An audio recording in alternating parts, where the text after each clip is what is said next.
What's up everybody, welcome back to Erkin Abla's YouTube channel.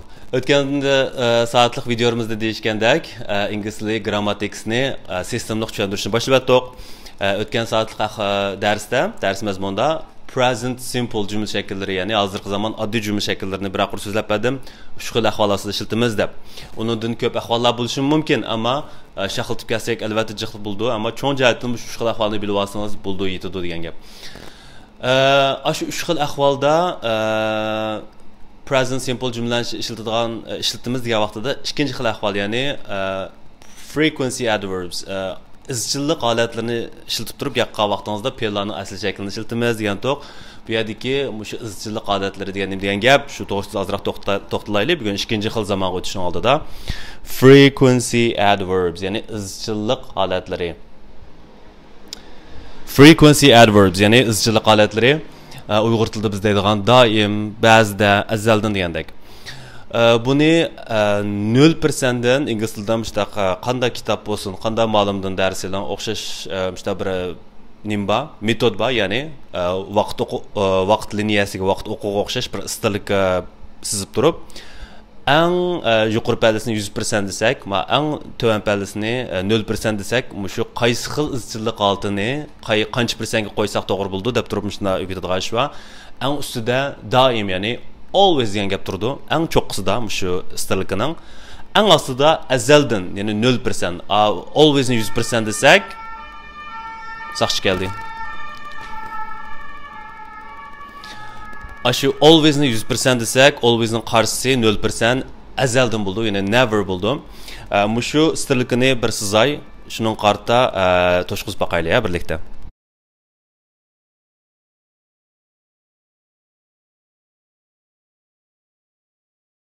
Bayman degan istillikka, ya'ni vaqt liniyasiga, vaqt o'quviga o'xshagan istillikni shu bo'yicha qilsak, eng ostidagi 0% ga kelgan never degan so'z kelsa, azaldan degan gap kelsa, masalan, azaldan da qilmayman, azaldan bunda qilmayman, bunda qilish azaldan yuz bermaydi degandek mushta ahvol ostida shu never 0% dagi neverni ishlatasiz. Bu izchillik holatlaridagi eng izchil bo'lg'ini, 100% izchil bo'lg'ini, ya'ni always degan gap bo'ldi. Always emas, jiq vaqtlarda haqlar, ma yezilishi qarablam ALWAYS qarablam always deb o'qildi, always emas, always degan so'z 100% ahvol bo'lsa, 100% dan yanadiki masalan 90% ahvolda ishlatilgan so'z qanday so'z bo'ldi? Frequently. Bu yerga gelsam do'stim nayt cho'ng bo'g'ashqa patmasligi mumkin. Yig'isi deb beray, balki ekran ustiga chiqarib qo'yishim mumkin. 90% ahvollar frequency bo'lsa,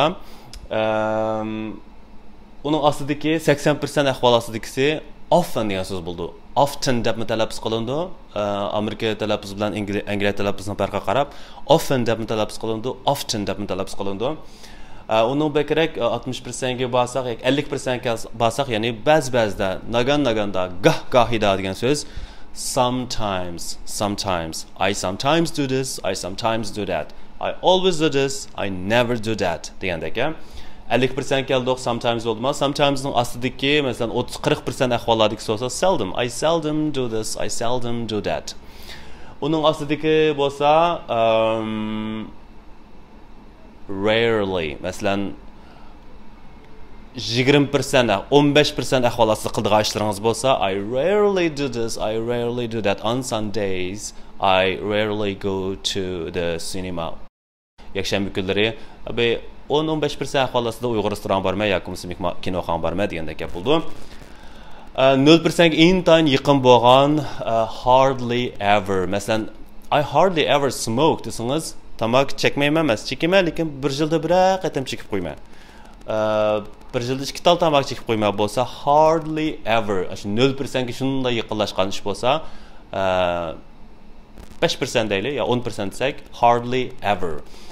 Andikin andi 0% azaldan qilmaydigan ish bo'lsa, ya'ni azaldan degan so'z bo'lsa, never. Demak, bu izchillik holatlarini ko'rdik.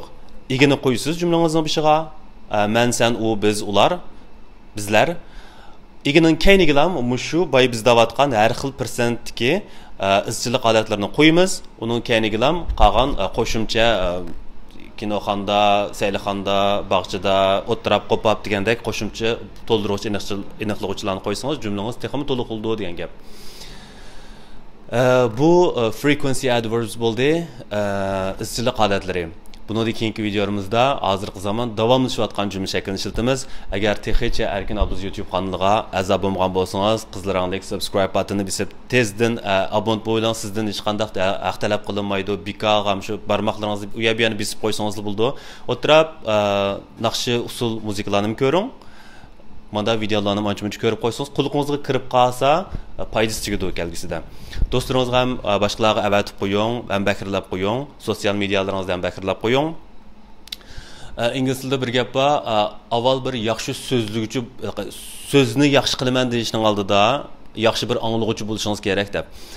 Jugurab teshiga chiqib ingliz tilini ravon so'zlab ketishingizning oldidan shunday nas videolarni jiq ko'rib, jiq anglab, radiolarni, nimalarni, kinolarni jiq ko'rib berib, Muşu Erkin Abduz YouTube kanalındaki videolarını qayt ko'rib bersangiz va quloq pishidi. Quloq pishmay turib, hergiz tilingiz chiqmaydi.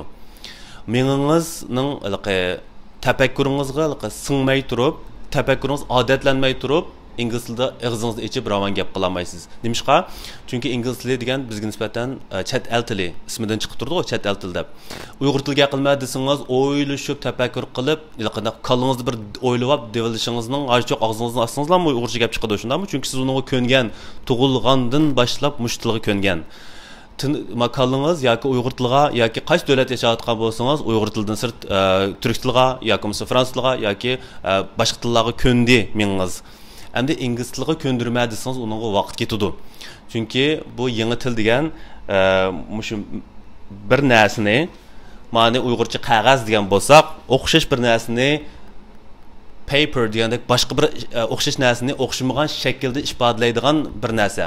Undandan keyin bir so'zni yodlasiz, yodlashqimi mengni ko'ndirish kerak, jumlalarni ravon deyishqimi, mush butun grammatika, mush jarayonlarning hammasiga mengingizni ko'ndirishingiz kerak. Mengni ko'ndirish nimadan keldi? Mashqdan keldi, practicedan keldi, jiq anglashdan, jiq deyishdan, eli o'ng, eli ta'tir, mushta xato gapib yurib deyishdan bo'ldi. Shunga u ko'ndirish, mengingizni ko'ndirish va quloqingizni ko'ndirish intayin muhim bo'libmi dastlabki qadamda. Shunga jiq anglab bering. Erkin Abduz YouTube kanalidagi videolarni jiqaroq ko'rib bering. Kelaqatda videolarimiz ko'rishaylik. Xayr xo'sh.